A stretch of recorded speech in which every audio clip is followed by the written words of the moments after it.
அனைவருக்கும் வணக்கம். தனுசு ராசினியர்கள், உலகில் நீங்கள் எந்த மூலையில் இருந்தாலும் நாளை இதை செய்ய தவறாதீர்கள். அப்படி நாளை என்ன நாள்? இன்றைய நாளில் தனுசு ராசினியர்களான நீங்கள் என்ன செய்ய வேண்டும், என்ன செய்யக்கூடாது, என்ன செய்தால் என்ன மாதிரியான நன்மைகள் எல்லாம் உங்களுடைய வாழ்வில் ஏற்படும் என்பது குறித்தான முழுமையான பதிவு தான் இந்த வீடியோவில் நம்ம விரிவாக பார்க்க போகிறோம். அந்த வகையில் தனுசு ராசியை சேர்ந்தவர்களுக்கு மட்டுமல்லாமல் உலகெங்கிலும் இன்றைய நாள் மிக விமர்சையாக கொண்டாடப்பட இருக்குதுங்க. இப்படிப்பட்ட இன்றைய நாளில் என்ன மாதிரியான முன்னேற்றங்கள் எல்லாம் ஏற்பட இருக்கு என்று பார்க்கும்போது இக்காலகட்டத்தை பொறுத்த வரைக்கும் என்ன மாதிரியான முன்னேற்றங்கள் எல்லாம் ஏற்பட இருக்கு என்று பார்க்கும்போது இன்றைய நாளை பொறுத்த வரைக்கும் சித்ரா பௌர்ணமி பெருவிழா உலகெங்கிலும் மிக விமர்சையாக கொண்டாடப்பட இருக்குதுங்க.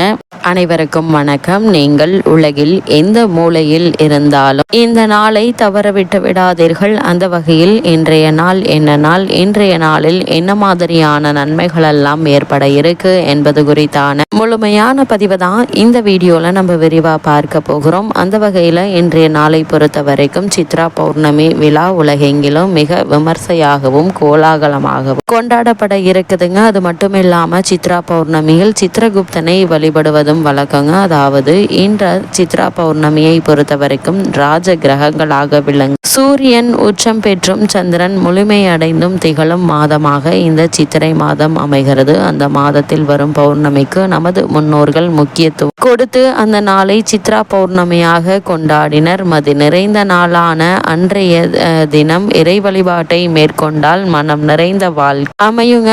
இந்த சித்ரா பௌர்ணமி திருநாள் சித்திரை மாதம் 18ஆம் நாள், அதாவது நிகழ்ந்து கொண்டிருக்கும் 2026ஆம் ஆண்டு மே மாதம் 1ஆம் தேதியான வெள்ளிக்கிழமை அன்று வருகிறது. அன்றைய தினம் பௌர்ணமி பூஜையை முறையாக மேற்கொண்டால் நினைத்தது நிறைவேறும். நமது பாவ புண்ணியங்களை பதிவு செய்து வைப்பவர் சித்ரகுப்தன் ஆவார். அந்த சித்ரகுப்தனை திருப்தி செய்வதற்கு முற்காலத்தில் சித்ரா பௌர்ணமியை தேர்ந்தெடுத்து வழிபட்டதாக சொல்வர். அன்றைய தினம் அன்னதானம் செய்தால் என்ன தடை இருந்தாலும் அகலுங்க. மதுரையிலும் சித்ரா பௌர்ணமி விழாவை கொண்டாடி மகிழ்கின்றனர். இந்த நாளில் சொக்கநாத பெருமானும் மீனாட்சி அம்மனும் திருக்கல்யாணம் செய்து கொள்ளும் வைபவம் நடைபெறும். கள்ளழகர் மதுரைக்கு எழுந்தருள்வதும் இந்த நேரத்தில் தான். இந்த நாளில்தான் இந்திரன் தன் சாபம் நீங்க சொக்கநாதரை வழிபட்டு பேறு பெற்றான். அதே போல் நமக்கும் பாவமும் சாபமும் நீங்கவும் உன்னத வாழ்வு அமையவும் சித்ரா பௌர்ணமியை கொண்டாடுங்கள். செல்வ வளம் பெருகும் வகையிலான வாழ்க்கை அமைத்து கொள்ளுங்கள். குறிப்பாக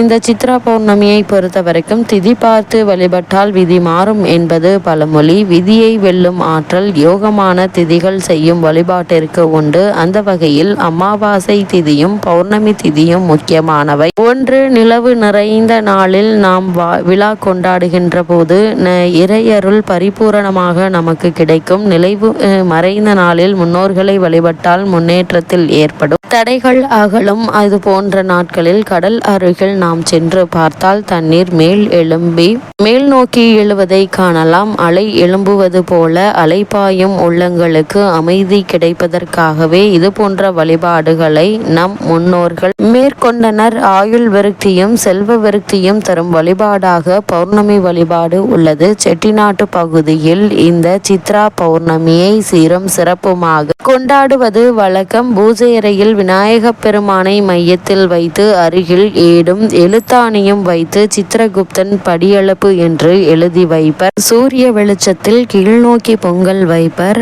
சூரிய வெளிச்சத்தில் கிழக்கு நோக்கி பொங்கல் வைப்பர். சர்க்கரை பொங்கல், வெண்பொங்கல் ஆகிய இரண்டும் வைத்து கொழுக்கட்டை, இனிப்பு பலகாரங்கள் போன்றவற்றை இலையில் பரப்பி வைத்து பலா, வாழை, மாம்பழம், முழு நொங்கு, இளநீர் போன்றவற்றையும் சித்ரகுப்தனுக்கு படைக்க வேண்டும்.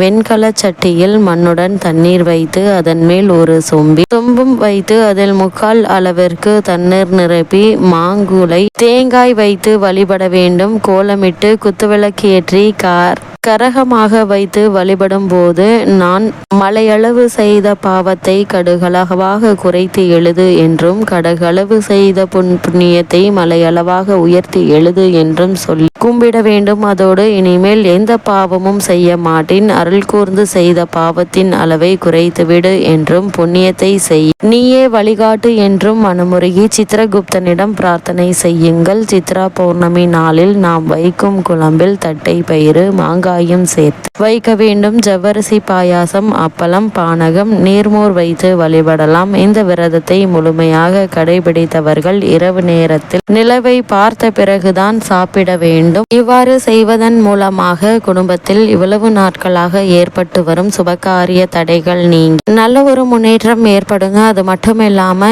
இந்த சித்ரா பௌர்ணமி வழிபாட்டை மேற்கொள்வதன் மூலமாக எவ்வளவு பெரிய தடங்கல்கள் வந்தாலும் அவை அனைத்தும் நீங்கி நல்ல ஒரு முன்னேற்றம் நிச்சயம் ஏற்படுங்க. திருமண தடை நீங்கி சிறு முயற்சியிலேயே நல்ல ஒரு வரன் அமையும். புத்திரபாக்கிய யோகம் கிடைக்கும். அதே போல் தொழில் மற்றும் வியாபாரத்தில் ஏற்பட்டு வரும் பின்னடைவுகள் நீங்கி நல்ல ஒரு லாபம் ஏற்படுங்க. இவ்வளவு நாட்களாக எதை செய்ய நினைத்தாலும் ஏதோ ஒரு காரணத்தினால் ஏற்பட்டு வந்த தடை நீங்கி செய்ய நினைத்த காரியத்தை வெற்றிகரமாக செய்து வெற்றி காணக்கூடிய ஒரு வழிபாடாக இந்த சித்ரா பௌர்ணமி வழிபாடு அமைகிறது. இவற்றை செய்வதன், இந்த வழிபாட்டை மேற்கொள்வதன் மூலமாக எண்ணற்ற நன்மைகள் நிச்சயம் உங்களுடைய வாழ்வில் ஏற்படும்.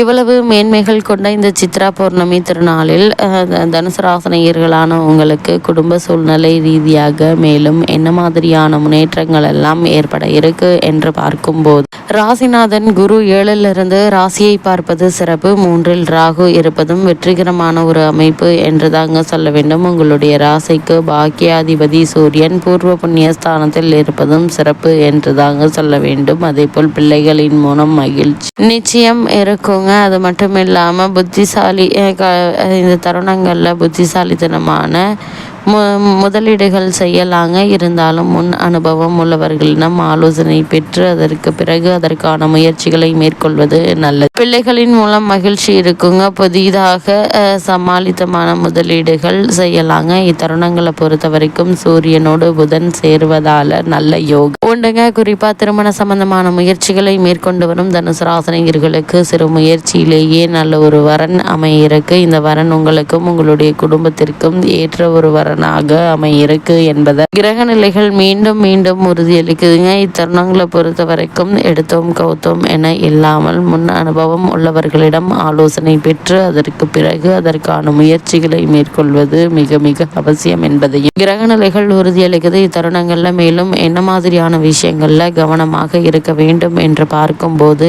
ராசிநாதன் குரு 7ல் இருப்பது ஒரு விஷயத்திலும் சனி என்றாலும் இன்னொரு விஷயத்தில் கேந்திர அதிபத்திய தோஷம் என்றுதாங்க உறவினர்களின் கருத்து வேறுபாடை ஏற்படுவதற்கான வாய்ப்புகள் இருக்கு. இது மாதிரியான நேரங்கள்ல ஒருவருக்கு ஒருவர் விட்டு கொடுத்து அனுசரித்து நடந்து கொள்ள வேண்டியது அவசியங்க. அதே போல இத்தருணங்கள்ல மிக கவனமாக இருங்க. வண்டி வாகனங்களில் கவனத்தோடு செல்வது அவசியம் என்பதையும் கிரக நிலைகள் மீண்டும் மீண்டும் உறுதியளிக்குது. அதே போல் இத்தருணங்களில் தனுசு ராசினியர்களுக்கு கிரக நிலைகளின் ரீதியாக கூறப்படும் பரிகாரம் என்ன என்று பார்க்கும்போது, குரு வழிபாடு குதூகலம் வழங்கும் வழிபாடாக அமைகிறது என்பதை கிரக நிலைகள் மீண்டும் மீண்டும் உங்களுக்கு உறுதியளிக்குது.